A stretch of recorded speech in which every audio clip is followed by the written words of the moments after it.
A very good morning, everybody, and welcome to this PRCA Group Business Development event. Just to introduce myself, my name is Charles Howard. I work at Alva, which is a research and analysis company helping agencies win more new business by providing unique insights at the pitch stage. Absolutely delighted this morning to welcome back to the Business Development Group the Future Factory, which is a new business consultancy for creative agencies. We previously welcomed the Future Factory just a bit before a year ago, just before the last lockdown. And on the feedback, it was certainly one of our most memorable business development group events. So I'm really excited to welcome Kimmy Gilbert, Alex Sibyl, and Sam Wheatman from the Future Factory today. I'll just share a little bit on the format of the event. We promised no waffle, so I'll keep this very short. We've got the three experts who will be providing 10 top tips across 10 minutes each. There should be quite a quick fire. Would welcome anyone that wants to share observations or indeed questions in the chat box during the presentations. And we'll then open up the floor at the end of the presentations for any face-to-face unmuted questions that anyone might have. I'd also invite you to add your email address to the chat box during the presentation if you would like to be signed up to the Future Factory's newsletter following the event. So without further ado, I'll pass over to the Future Factory. I would ask each of them to introduce themselves before they kick off their 10 top tips. I think we're going to be starting with Kimmy. So Kimmy, over to you. Thanks so much, Charles. Good morning, everybody. Now, my grandmother once told me I talk so quickly, she needs subtitles to understand me. So I am going to try and slow it down a bit today. So bear with me. I'm a managing partner at the Future Factory, and my particular focus is training. That's kind of a twofold role. So on the one hand, it's teaching new starters on our team how to write new business emails to the brands they want to be working with. And then the flip side of that is teaching agencies how to do the exact same thing. So I deliver training for some of the industry trade bodies, such as the DBA and the IPA. Now, over the years, we've worked with over a quarter of PR Week's top 150 consultancies. And the tips and techniques I'm going to take you through this morning are the exact same ones we've used to open doors on their behalf. The reason I tell you that is it's not my intention to make anybody here a guinea pig. These are tried and tested methods, so you should feel confident putting them into practice yourself. Really excited to share these learnings with you. So let's kick off. 10 tips for writing banging new business emails. I had to get some alliteration in there somewhere. There'll be some more later on, you'll see. So number one is show me you know me. Your average decision maker at a top tier brand receives, believe it or not, about 300 cold new business emails every single week from the agencies that want to be working with them. It's a pretty sobering number. In my opinion, it's downright depressing, but please don't let that number put you off. The majority of those emails that are getting sent out are going to be all about the agency that's getting in touch and will say absolutely nothing about the actual brand and the person who's being approached. So a surefire way for you to stand out is to actually do a bit of homework ahead of time and then work that research into your approaches. So the first step would be to check out the person's LinkedIn and look at what brands they've worked at previously. Because if you think about LinkedIn, it's essentially somebody's CV in an online format. So I always check out LinkedIn first. It's also really helpful to make sure the contact you're approaching is actually the right person for you to be speaking to. I remember a few years ago coming across a job title for someone at United Biscuits, and I kid you not, it was the head of snacking, which is the best job title in the world, but it's a bit confusing. What does that actually mean? So I was only able to figure out that he was in fact a PR guy by looking at the way he described his current role and responsibilities on LinkedIn. And then another tip would be look for the types of things the contact is liking and sharing. So what you're looking for here is some kind of common ground, some sort of fact or quote, something that you can latch on to. In a similar vein, we'll also Google the person's name and look for interviews that they've given. I think the fact that you've read the interview will flatter the person, it appeals to their ego, and it also gives you tremendous insight into what makes them tick as a person. So you could write something like, what you said about X resonated with me because of Y. That's how we use that. And then finally, and this is good news for PR agencies, because you're so clued up anyway in the news, but resources like Google News, trade press publications like PR Week, and then all of the national papers like the Times, the Guardian, the FT, the Economist, etc. They're amazing resources for finding interesting angles of approach. So definitely start there. And if you don't find anything interesting or relevant, that's okay too. What you want to do is focus on what you know about the brand, what you know about the sector, and then focus on the challenges you could help them overcome. Number two is to give a reason for getting in touch. I like to refer to decision makers as lazy readers. And by that, I mean, they're not our friends, they're not our partners, they're not our workmates. So they're not going to give us the benefit of the doubt and really work very hard to understand why it is that we're getting in touch. So you've actually got to let them know. So is it that you saw something interesting in the trade press? Is there a new senior hire that could act as a trigger? Is there an interesting campaign that's come out? Equally, if you have a new piece of work that's very relevant for the contact, let them know and put it in your email. So we actually use the words verbatim. The reason I'm getting in touch is. Number three, thank you. Number three would be to, thank you so much, Alex. Number three is to name drop relevant clients. So having impressive clients alone is not enough to convince someone to meet, but it is kind of that first hoop that you need to jump through. There are tens and thousands of agencies in the UK. So if you do have some blue chip clients, definitely let the person know. People like things in three, like the Trinity. So we usually stick to that rule of three. So it could be something like our retail experience includes Sainsbury's, Boots, and John Lewis. Or you could take a different format and say, we've worked with everyone from Tesla to Tesco. I told you I'd get more alliteration in. I think that's the only other point I've worked it in, but yeah, I love it.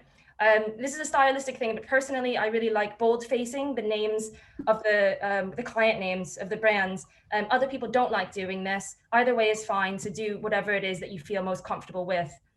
Number four is to sprinkle in some flattery, but you've got to tread carefully. We've all got those brands that we just absolutely love. Now, if you look at the top of my bookshelf there, you should be able to see a print of a Nike high top. So I'm a big sneakerhead. And if I were reaching out to, let's say, a comms director at Nike, I would be very, very tempted to start geeking out and maybe talking about the Spike Lee collaboration they did with Air Jordan a few years ago. However, the problem with flattery is that so often it's perceived as disingenuous, even when we are in fact telling the truth. So it's always, always better to lead with some kind of business objective or business reason for getting in touch, just like we discussed earlier. But if you can't resist the urge to let the person know that you love their brand, you've got to make it genuine. So rather than say, I'm a huge fan of the brand and leave it at that, you've got to be very specific in your praise. Another tip for you would be to put that praise in the PS. We're huge fans of using the PS at the Future Factory. I think because visually it looks a little bit different. And also this way, that little fact about how much you love them, it won't take up space in the body of your email. Number five is to be mindful of length. Now, people often think the shorter the better, but what I found is that there is such a thing as writing an email that's actually too short, and it's so short that it doesn't say much of anything. Emails can in fact be long, but only if they're about the brand you're contacting and the person you're contacting. If you look at your email and you realize it's long because it's all about your agency, then you know you've got to do something different. But yeah, the other way, again, if it's about that other person, it totally justifies the length. Now, an interesting fact for you is that pre-pandemic, our emails were a lot shorter than they are now. So throughout this last year, I think they've been getting a little bit longer. I suppose because in the past, we'd be reaching out to decision makers and usually catching them on their commutes home, and they'd be looking at the email on their phone.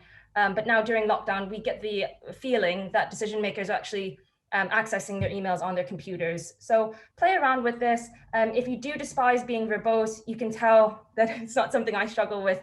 But if you want to take a more Hemingway approach, try sending your email to yourself and look at it on your phone to make sure that you don't have to scroll.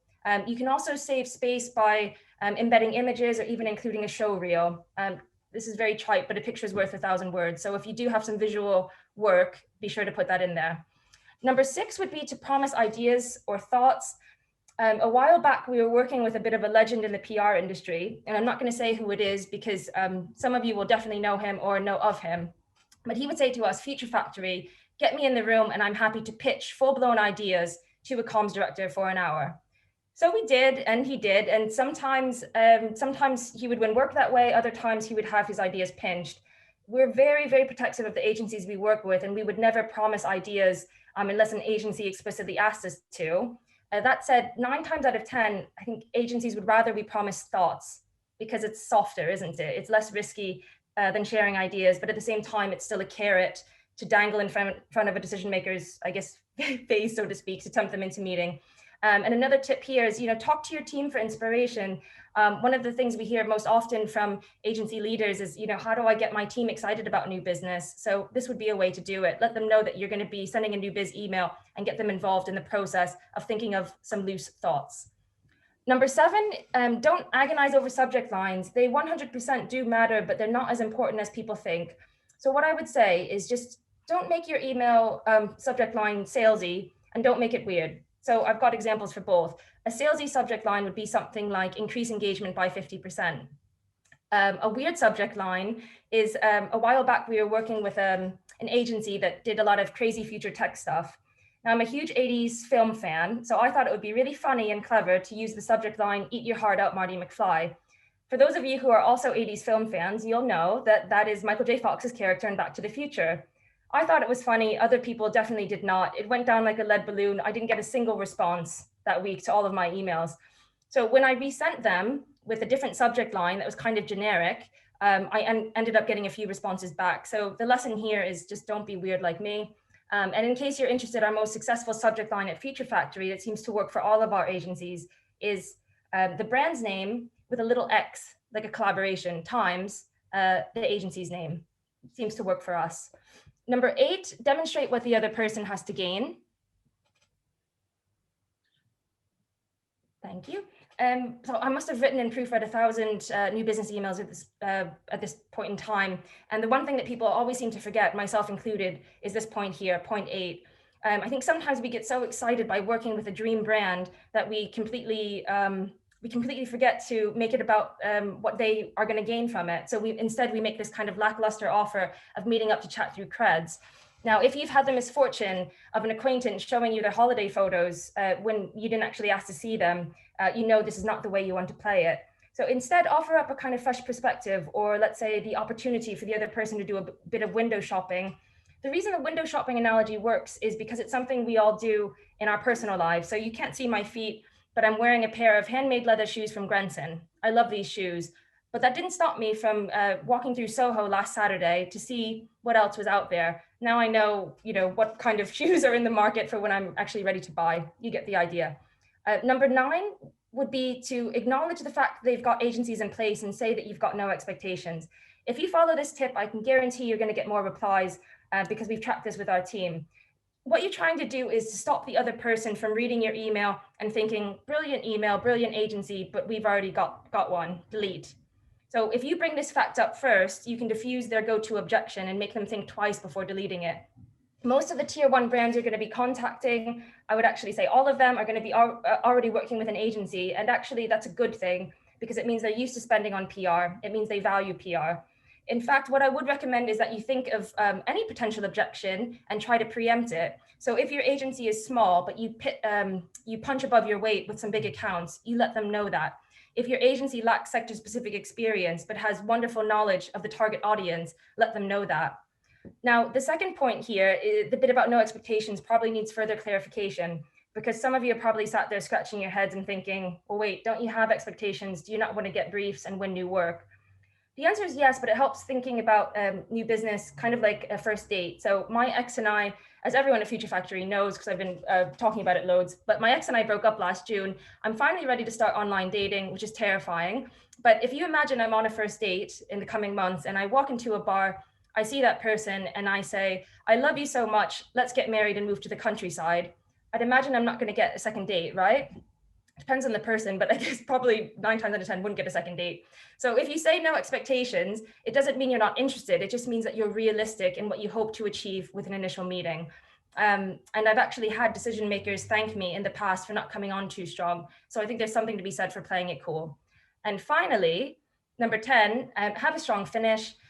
There's nothing worse than writing a brilliant intro and a really compelling middle section, and then the email just falls flat at the end. So instead, try to be bold, throw in a confident finishing line, asking them if they're free for a meeting in the coming weeks. If you're feeling extra bold, you could suggest a loose time frame or even a specific date, unless it feels too presumptuous. So there you go. I'm afraid I did talk quite quickly. Those are my top tips for getting cut through with your new business emails. And as a little added bonus, don't send emails on a Monday morning or any time on a Friday. We get our best response rate at the end of the day on a Tuesday. So thanks a lot and good luck with your new biz emails. That was brilliant and intense, Kimmy. I think maybe to give everyone a tiny pause before Sam jumps into his one, do you want to ask if anyone's got any questions based on all of that? Yeah, it was a lot. And that was actually, believe it or not, everyone, this is decaf. You don't want to see me with caffeine. So if anyone's got any questions, feel free to unmute and hit Kimmy up now before we move on to the next topic. No worries if there's nothing now, because we'll do the same at the end. Sam, are you ready? Yes, yeah. So, hi guys. Yeah, I'm Sam, managing partner with the Future Factory. My time is split 50-50 when I'm at work. 50% of the time I'm working with all our great clients on new business strategies, but particularly helping them get the most out of the meetings that our guys are arranging on their behalf. And then the other 50% of my time is spent leading the sort of TFF's own new business charge. So engaging with new and exciting agencies that we'd love to work with and help on their new business efforts.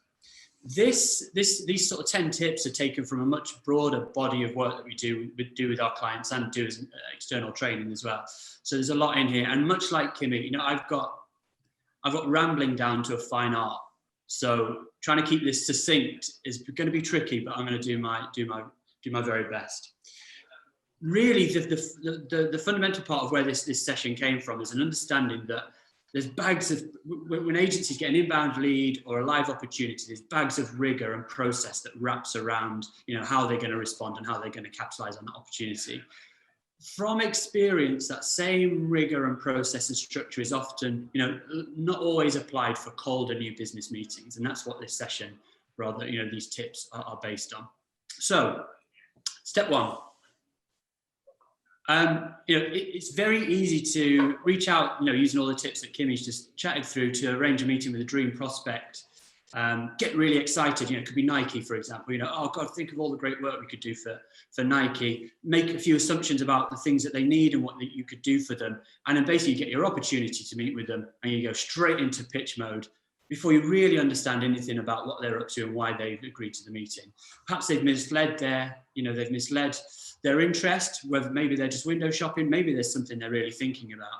And, as this image sort of shows, put yourself in the buyer's position. You walk into Curry's PC world, you stick the double doors open, you get that blast of hot air as you walk in, and within a split second, a 15-year-old, spotty-nosed sales assistant runs across. They can smell commission on you, and they say, "Hey, can I help you with anything?" And straight away you'll go, "Whoa, I'm just looking, thanks." And I think agencies can kind of fall into this trap of making assumptions that they're there to win some work from that first meeting. So we need to reset our expectations a little bit. Chemistry meetings aren't your opportunity to go for the big sell. They're about us getting as much information about the buyer, what they care about, the things they're thinking about, so that you can then later down the line showcase why you're well placed and relevant to help them overcome the things that they've got going on. So step two. This is something we've stolen from a book called The Trusted Advisor, written by a guy called David Maister. And he says that, to be a good salesperson, a good manager of people, a good boss, actually to have good, interpersonal relationships, trust is really, really fundamental for that. And so to put this into an agency context, he's got this formula for trust. And to put it into an agency context, it's credibility plus intimacy plus reliability divided by self-interest. So credibility is obviously your work, your heritage, all the great experience that you've got within the organization. That box should be ticked by this stage. If you've sent a good email, they've had a look at some of your case studies on the website, that box is already ticked. But intimacy is a really key one for this new business meeting.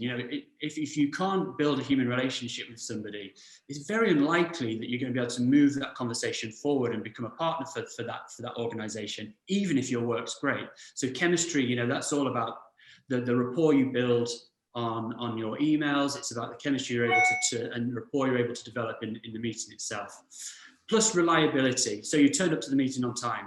That should be a given. If prior to the meeting you've said you're going to prep some thoughts, you've done that. Post meeting, if you've said you'll share some information this afternoon, you do share it this afternoon rather than on Monday morning.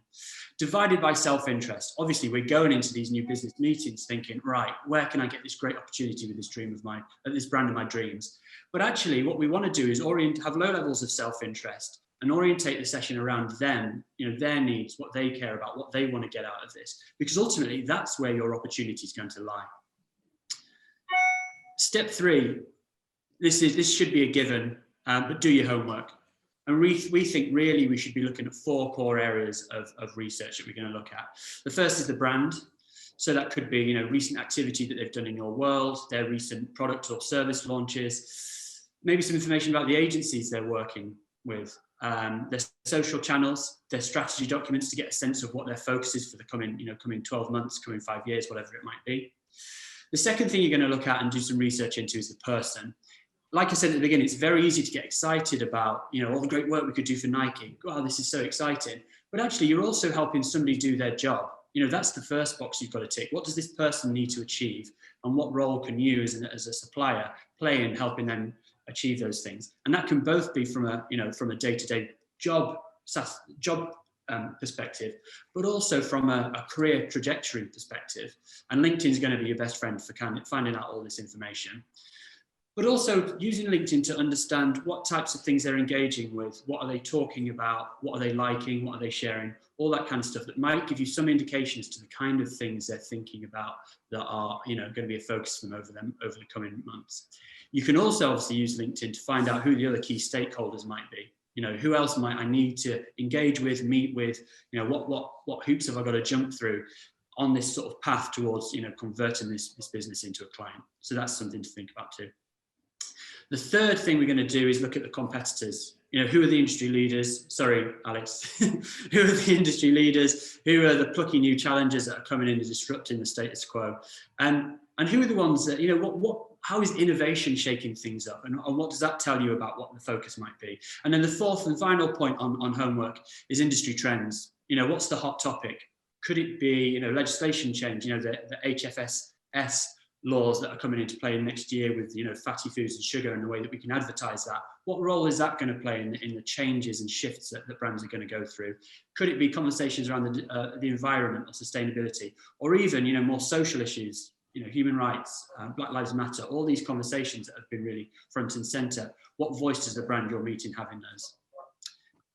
Step 4, and what you're trying to do with all of this homework is develop a point of view. And the reason we've got our friend Piers on here is that it's the cautionary tale is you're not meant to be ramming your opinion and your point of view down somebody's throat. Using this to arm yourself with your homework, using that to arm yourself with as much information as possible so that you can develop a point of view on previous campaigns, on previous work, on their business. And also, show that you've gone the extra mile, that this isn't just another new business meeting where you want to wade in and talk about how great you are, but you actually care about the business you're working with and you can showcase some thinking. What's quite interesting about this is that your point of view doesn't always have to be right, but it always acts as a conversation starter. So now you're in the room. So step 5, you're now in the room. What we'd want to do before the meeting actually is share an agenda. This is our suggested agenda. And what you want to do is try and confirm that at the beginning of the meeting. Is this still in line with your expectations for the session? Yes, no. If there's a no, find out what their priority is, because that's where you really want to start, because ultimately that's possibly where your opportunity lies. The really key thing to this, and what we'd want to do is share in advance is, and agree in advance, is what expectations have both parties got for this session? At the end of this hour, what do we want to have agreed? What kind of conclusion do we want to have come to? Because that is the thing that is going to help you at the end push for next steps, a follow-up meeting, a meeting with somebody else, a look at, maybe putting together a proposal, whatever it might be. But doing that at the start sets the expectations for the rest of the session. The final thing on this is always confirm how much time you've got, particularly at the moment. Video calls are going in for an hour, maybe lasting 45 minutes because people are sick of sitting on video calls. Knowing that at the start helps you trim the fat, helps you really refine your focus for the session and make sure you've got enough time to get through everything that you need to get through. And just when it comes to agendas and setting desired outcomes and expectations for sessions, there's a tool by Hyper Island called I Do Art. And if you have a quick Google of that, it'll tell you a bit more. But that's the framework that we would recommend using for agendas when we're setting meetings up. So step 6, your job in this first meeting, we see it as is about fact finding. It is about, your job is to start broad and uncover some of these pain points that brands have got. I'm going to draw an imaginary funnel. So again, starting broad, and what we want to do is ask a series of questions that start to chip away at the issues that they've got, the challenges they've got, the thoughts that they've got, so that you're at a position within that meeting to be able to frame a couple of core issues that you can then showcase your relevance and experience around. And really, what we see that you're looking for pain points around 3 Ps: purpose, process, and people. Purpose is, what are their needs? What do they need to achieve? Why do they need to achieve them? What are their priorities? Process is about the other people that might be involved in the mix. Is procurement involved? Is now a good time for them to invest? And invest doesn't necessarily just mean, have they got the cash to do this now? But is now the right time? Have we uncovered the right need? When we think about other stakeholders, is it really a high priority across the business, or is it just a priority for this person I'm talking to? And then finally, people, who else is involved in the buying process? What other hoops might I need to jump through, and what are their priorities? And how does this tell me, a really holistic view of what's going on within this organization and what their plans are for the future? A really nice way to think about this is to try and understand where they are now and where they want to be, because that gap is where your opportunity lies, and understanding what constitutes or what lives in that gap is where you're going to find your opportunity. The key thing, and this takes, step 7 on this, is, the key thing on this is about diagnosing a problem rather than prescribing a solution. I know this is a bit of a cheesy photo, and it takes time. But as human beings, we are hardwired to want to get rid of problems as quickly as possible and jump to solutions. I've had a bad day at work. Not me personally, Alex, don't worry. I've had a bad day at work. I need to quit. That is not, why have you had a bad day at work? What's made it such a bad day at work? Have you considered this? All these sorts of things. And again, remember, you've got to ask these questions rather than jumping into pitch mode, because you can't really know what to talk about and offer as a potential solution before you really understand what underpins the issues that a brand's got. And the way we'd like to structure this is a series of questions around a P, an I, and a Q. So on the last slide, we talked about the pain points and problems and how you uncover those. But the next thing is to ask a series of questions that help you understand the impact of that problem or that pain point. And then finally, a series of questions that get a sense of how high a priority it is. Get them to quantify the problem in a scale of 1 to 10. How high a priority is it that you get this, this issue licked within the next 3 months? 5 or 6, well, you've probably found the wrong pain point. Let's find something else. If it's 7, 8, 9, and 10, bingo. A really good technique. So step 8. Sorry, Alex. Step 8, a really good technique for uncovering this type of information and getting somebody to open up and divulge more information is a technique called mirroring. And some of you may recognize this quite sort of scary, stern looking guy. He's recently done a masterclass on negotiation, but he's also written books about negotiation in the past. And he's a former FBI hostage negotiator, so a pretty serious dude. And he basically said that one of the most powerful tools in his toolkit as a negotiator was the art of mirroring. Being able to spit people's words back at them to show that you're listening, to show that you care about them, to show that you understand what they're saying. And it's a strange psychological shift that if somebody says your words back to them, you get a kind of a rush of somebody's massaged your ego a little bit. So he gives this example, and this is going to be quite a basic one, but he was talking to a hostage taker, and he's saying, I can't believe the police have parked the cars where they've parked them. This isn't how it was meant to be. And he just said back, this isn't how it was meant to be. And straight away, this guy, gave him a layer of information about what his plan was that he probably wouldn't have got out of him if he'd just said, tell me more about it. And so it's a strange thing, and try it out. You try it out when you're at the pub with friends or whatever it might be. It really, really works. And it really helps people open up and feel like they're building some kind of trust and rapport with you. So step 9, you've now got to the point at which you've got a sense of their challenges and a couple of things. Again, it's not about going into big pitch mode. And the tip here is like you can see on screen, be less Kanye. Probably sound advice in general, even for Kanye himself. But nobody's more impressed by Kanye's accomplishments than Kanye himself.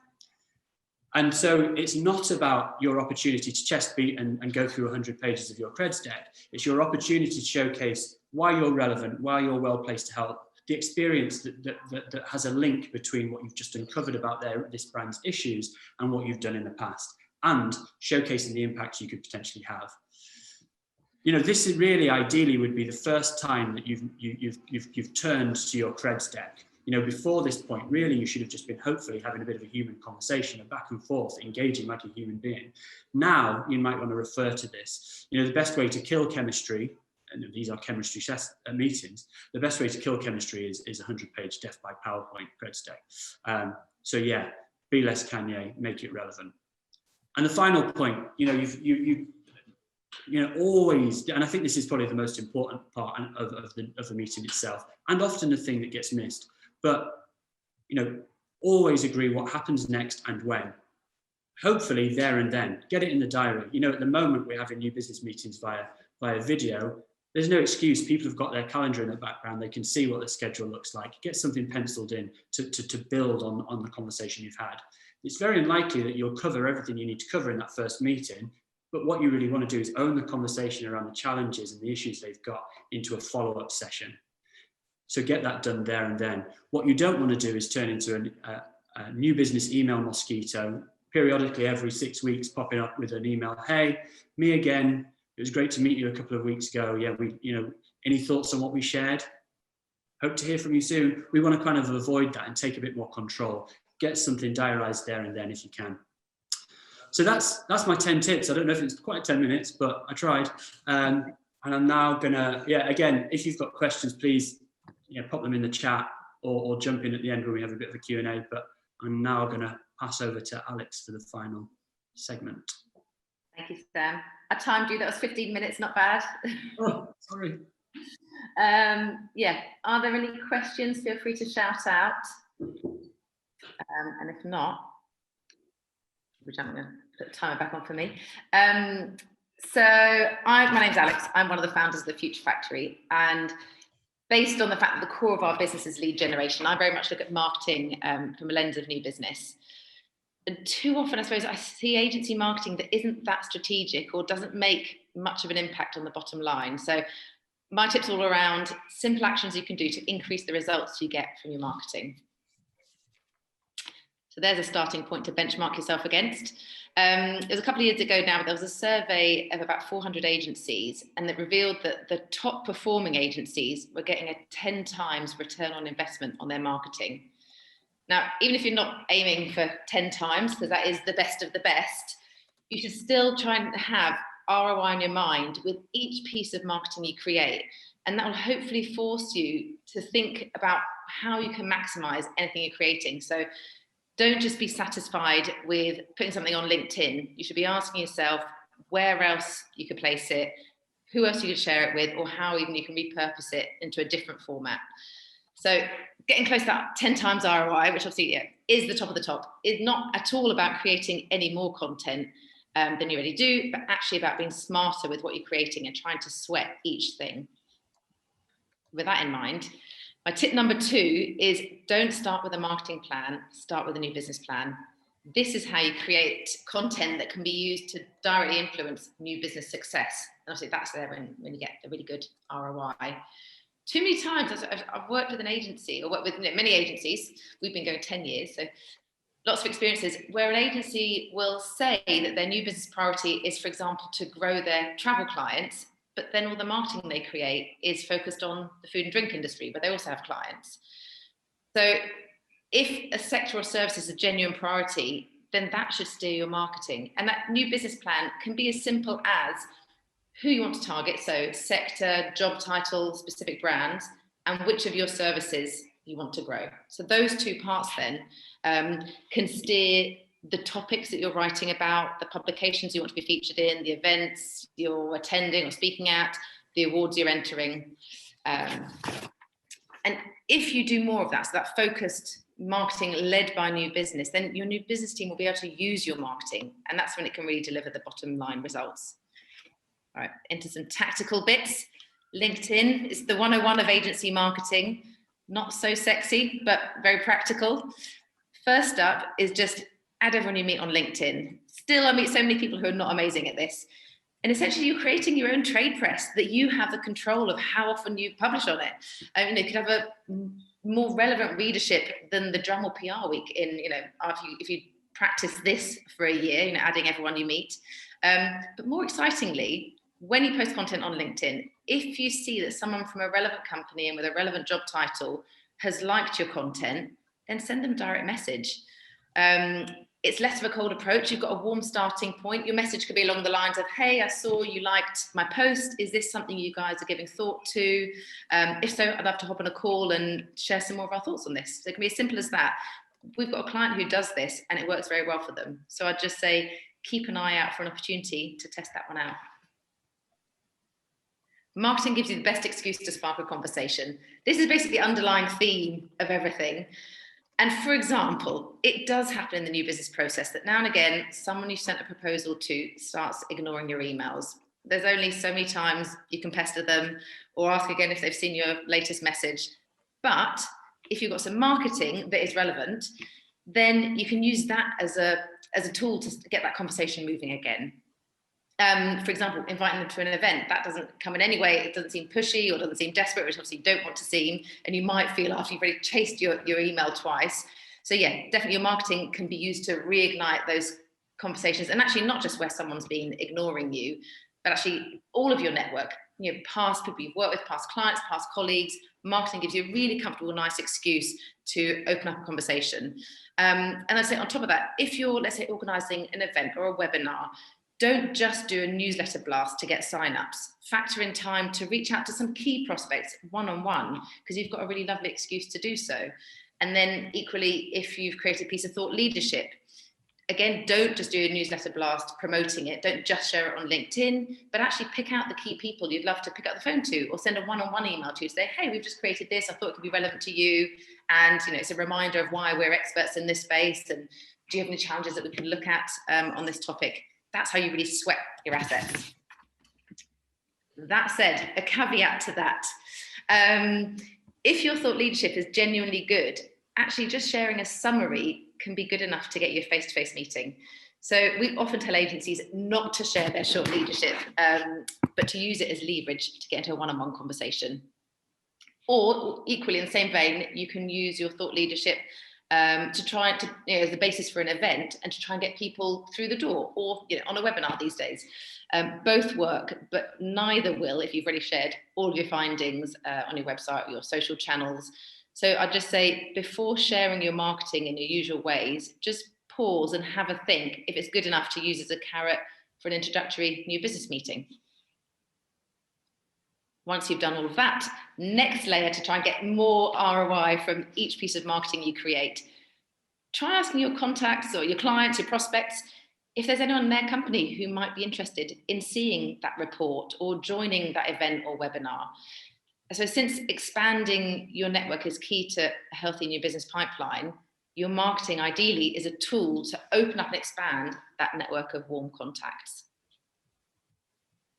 Next up, if you're speaking on a webinar or a big industry conference as part of your marketing, don't just focus on the event itself and the audience there. It's not just all about the day. Actually, there's a couple of things you can do. One is reach out to the other speakers. So you take advantage of the fact that you're positioned as a peer, and we've facilitated many introductions in this way. So again, it does work.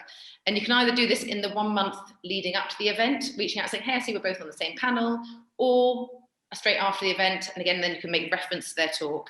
It's a small thing, but I suppose it takes your speaker slot from being a passive piece of marketing where you do it and then you just sit back and wait for the phone to ring or your inbox to fill up, to an asset that actually you can be proactive with, and surely that's a good thing.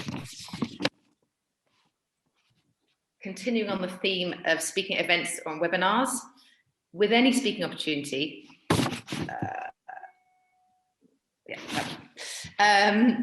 think about how you can carry on the conversation one-on-one afterwards. So again, all of this is about trying to turn marketing into one-on-one conversations. Now, ways that this can be done, you could, again, if there's live events, having handouts on seats. It could be offering to do a free workshop for the back of your talk to anyone who's in the audience. We had an agency always do this, which was really good. They would always put out a questionnaire at the end of their events, And one of their key questions would be, what had you hoped would be covered that we didn't cover? And the aim of that was to try and uncover what business challenges are you facing? And then they would follow that up with a call or an email thereafter, basically saying, you said this is actually something you guys are grappling with and that wasn't covered. Actually, we've got loads of relevant experience, and shall we have a conversation about it?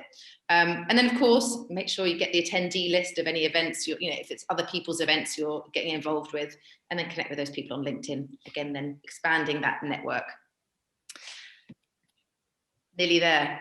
Now, this is probably one I'd imagine you lot all working in comms are very familiar with, but try to invite prospects, those people you want to know about your agency, to feature in your marketing. So there can be a double win. One, of course, they're getting to know the name of your agency, you're raising awareness with them, but also you're then hopefully getting your marketing shared with a network that you're not part of. So, if someone features just giving a quote in a piece of thought leadership you're creating, there's a high chance they will then share that on their social channels, and therefore, the reach of your piece is getting greater.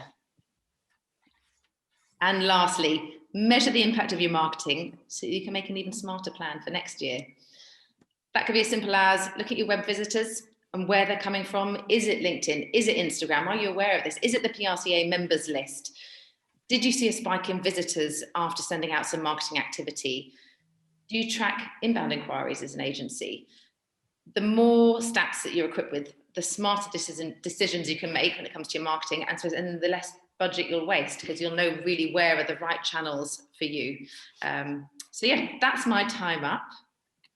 I've put this email address here. Seems a bit impersonal, but this is just the shortest email address that you guys could grab. Any emails going to this will go direct to Sam, so it's not so impersonal. So feel free to reach out to any of us if there are any questions. But also, we'll stay on here for a few more minutes. If anyone's got anything they want to ask or put in the chat, feel free. Alex, there was. Alex, I have a. Sorry, go on. Sorry, George. No, carry on. Thank you. I was just going to say I've got two questions. One is a lot of the presentations from Kimmy and Sam were, I think, related quite heavily to larger companies.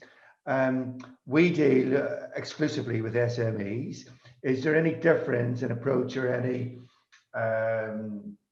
additional things that you would say we should be doing for SMEs that work for SMEs that don't work for larger ones? And my second question is about LinkedIn, Alex, to you. And you said, direct messaging. How do you feel about not just direct messaging, but getting them on the phone? Or is that bordering towards stalking?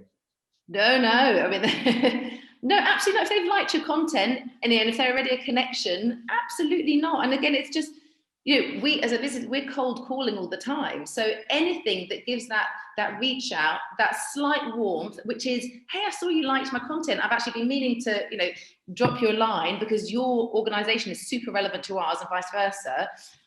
Absolutely fine. No, really good. And then I'll let Kimmy jump in on the other one. Yep, cool. And then I'll pass over to Sam. So with the tips that I shared, what we found is they will work for any size agency and indeed any size company that you're reaching out to. So all of the principles apply. What I would say is, and I mean, because quite a few of our clients are targeting SMEs, what I will say is we find it a lot trickier finding contact details for those companies.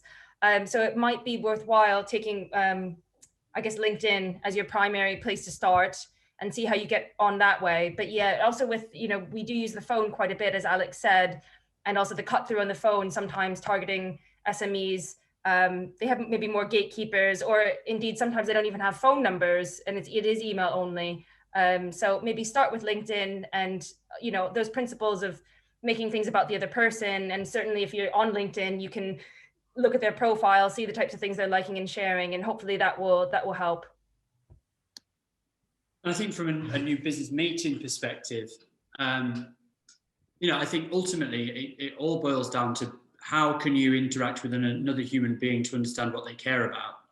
And so that, doesn't well, obviously the things they care about and the things they're focusing on will be different if it's Nike versus, a smaller business. But I think ultimately it's still about human relationships, uncovering what's keeping them up at night. I know that's a sort of overused phrase and oversimplification of what we're talking about, but understanding what they care about and what their needs are, so that you can then retrospectively showcase why you're relevant. It's very difficult to go into that session making too many assumptions because you can get it wrong.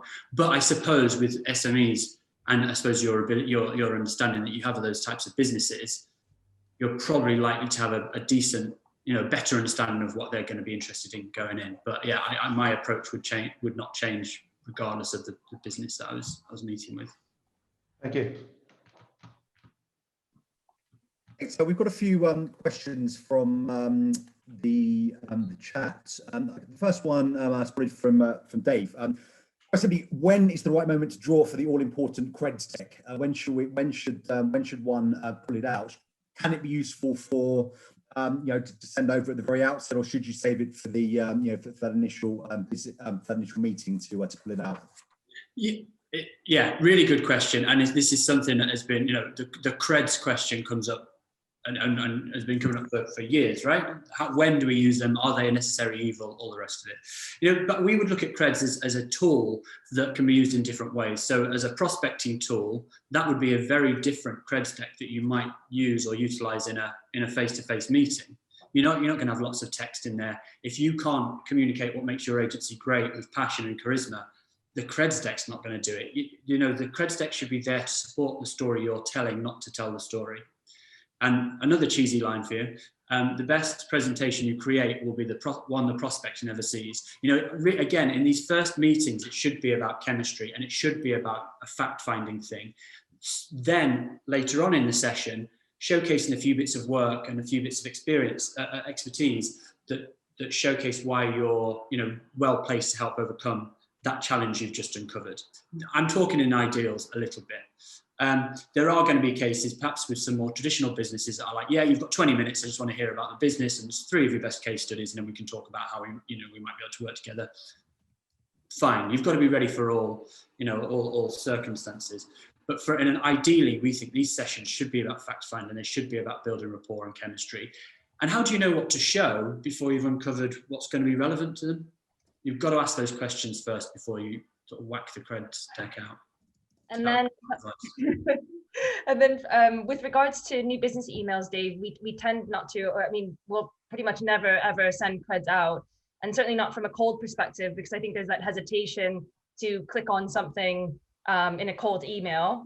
And even in fact, when people request them, we'll try to get around it, and we kind of work with the assumption, all right, if they're interested enough to ask for more information, we try our very best to arrange an introductory meeting then and there.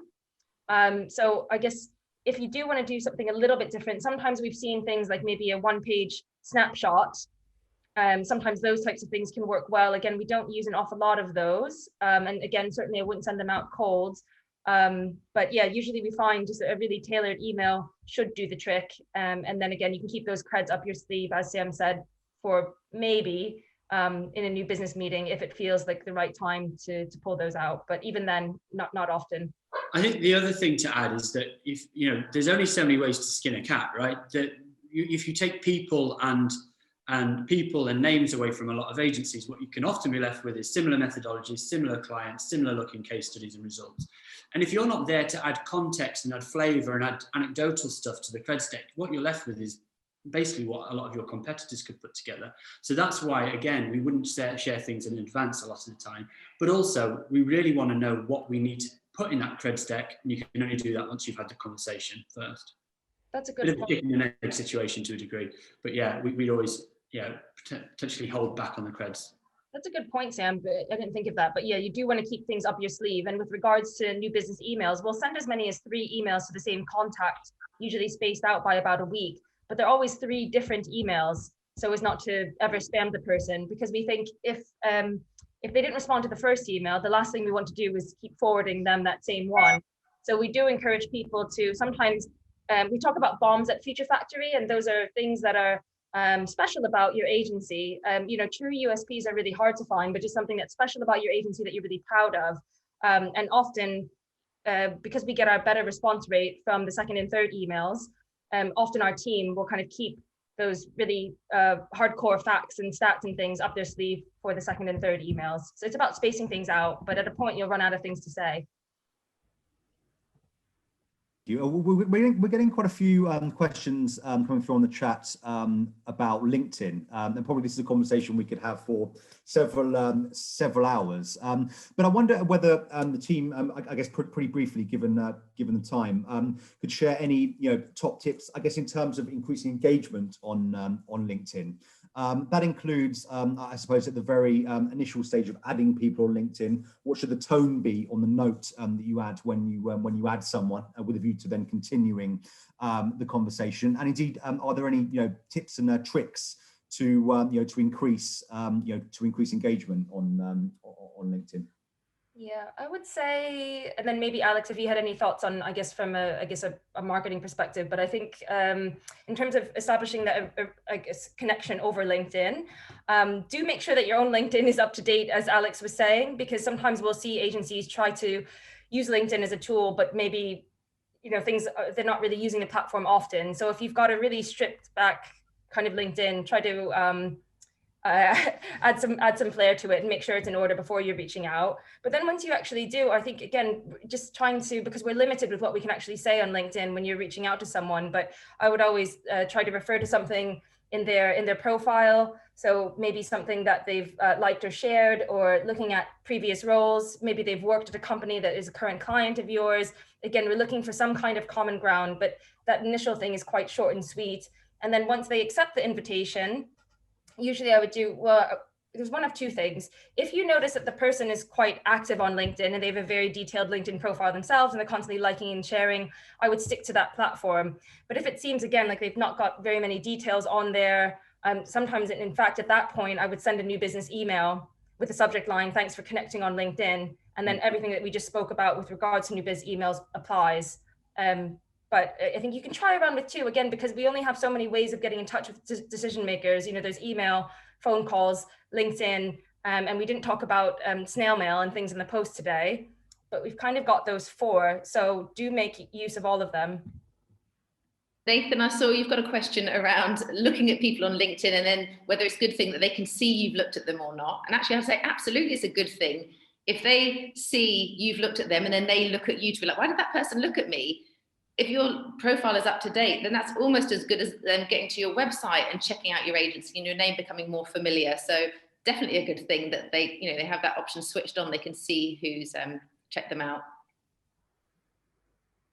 Great, thank you, everyone. And a question here from Claire, and we've got 4 minutes left, so we'll have to wrap up relatively soon. How do you establish the right tone for different sectors, e.g., logistics versus consumer? Do you think it changes? What are the best types of industry research reports to quote that are credible for the client? Okay, I'm just jotting that down. So sorry, Charles, the last bit was which reports are most credible?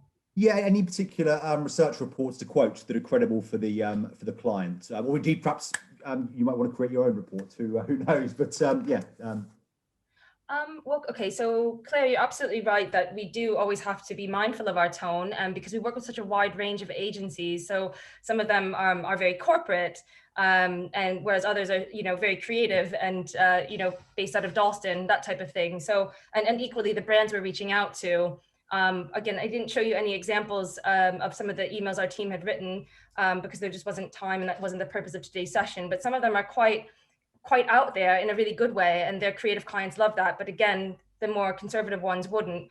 I would say our house style is relatively informal. I think that's also representative of how new business is maybe often done in the UK as opposed to other territories where certainly we've heard that in the US people are a little bit more formal. But I think you just have to capture and do, I hope this isn't a cop-out answer, but do what feels right to you. Do what feels right to you. So if you feel more comfortable saying dear so-and-so, then 100% do that. Otherwise, put in a hi. It's what feels right for you and your agency. In terms of which reports are most credible, I mean, I think, again, any of those, if you're seeing some interesting things in some of the papers I mentioned, so again, the FT, The Economist, those types of publications, and 100% you can reference them. And equally, if you have any of your own research that you've done at your own agency and would like to work some of that in there. Sam and Alex, I don't know if you have any other thoughts on that in terms of, I guess, tone and which tone to adopt.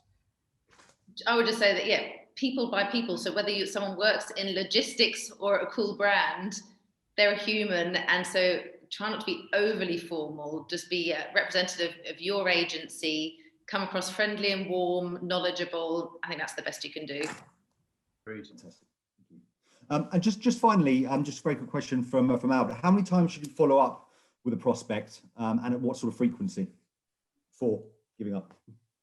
For new biz emails, so you can do what you feel most comfortable. So personally, because again, we're big fans of the phone at Future Factory, and we arrange hundreds of meetings using the phone, even during lockdown. So I'd encourage you to do that. Also, all of you are PRs. You're excellent on the phone, I'd imagine. So do make use of that. It's something we can't say of maybe some of our large digital innovation clients, but I like trying to phone the person a couple of times. If I've not been successful, I will send an email. You're welcome to skip the first part of phoning. If you feel more comfortable sending the email, you can do that as well.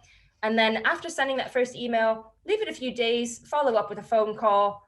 And then if maybe 7 to 10 days have passed and you've still not heard back, you're going to send a second email to the same contact, but again, with different information, and try to think of your second email as your second chance, really. It's your second chance to stand out.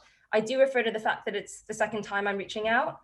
And then I try following up on the phone again. If I don't get through, then about 7 to 10 days later, I'll send a third email. That's the Hail Mary attempt.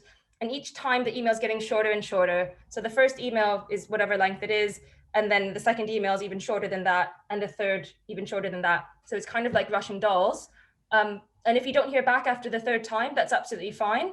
You can, again, look at LinkedIn, or you can go to the side and find someone of an equal seniority at a different part of the business, or sometimes go down. We always start at the top. So about 75% of the meetings we arrange are with C-suite or director level contacts. And I would encourage you to start there as well, because of course they control the purse strings. Thank you. It's 10 o'clock, so I think we'll have to leave it there, although I'm sure we could continue the conversation for a good while yet. Just for me to say thank you so much to the Future Factory team for your fantastic presentation today. I think everyone has been re-energized. Perhaps not today, but summer is definitely in the air, and I think we're all looking forward to going out there and using some of the tips and tricks that you've shared. So just finally, that email address again, hello@futurefactory.co.uk, if anyone's got any follow-up questions for the team.